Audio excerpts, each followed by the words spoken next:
Okay, there was a question of whether the generation in areas Northwest and California mattered, because my theory was the TTC algorithm changes both areas by the same amount, and that's how it calculates TTC, and it will do some kind of search algorithm, like it will go high, and then if it's unstable, it will back off and divide by 2, and sort of maybe a binary search algorithm. So the question was, would the convergence matter depending on what the initial generations were set or not? It should have been the constrained generation, or should it be the unconstrained generation for Northwest and California? My theory was it didn't really matter because the algorithm will always change the generation in both areas, and they should come to the same conclusion.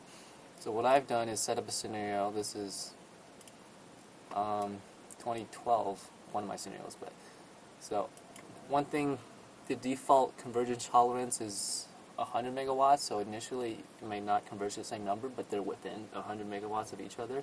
Now I've set it to 5, so I hope they'll converge to almost the same number.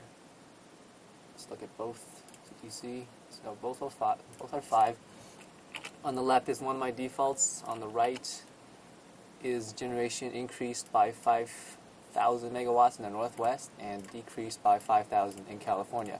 So basically it's close to where the TTC limit is, versus on the left it is one of the default constrained, well, not constrained, but at the 48,000 TTC by default. And we're going to run TTC on both of them. You can see in the left initially starts at 48,000, that's the default scenario. At the right it starts at 9,800, at 4,800, 9,800, and that's where initially the TTC algorithm takes off, but they should eventually converge. If it's higher, it'll be unstable. If it's lower, it'll be stable, and it'll search for the same and end up hopefully at the same spot. So that's some music.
As you can see, both scenarios converge to the same number, and 4,800 megawatts already took a little bit longer. I think it's because it overshot a little bit more, so it had to take more scenarios to look at which ones are unstable and back off very slowly, versus to the right. It probably had a better starting point, so it converged.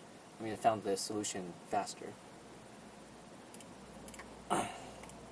For both scenarios, the load of all areas are consistent with the economic data sheet. So the load had to be set. The generation in Southwest and Rocky Mountains had to be set to the unconstrained value. There's no constrained value for the Southwest and Northwest.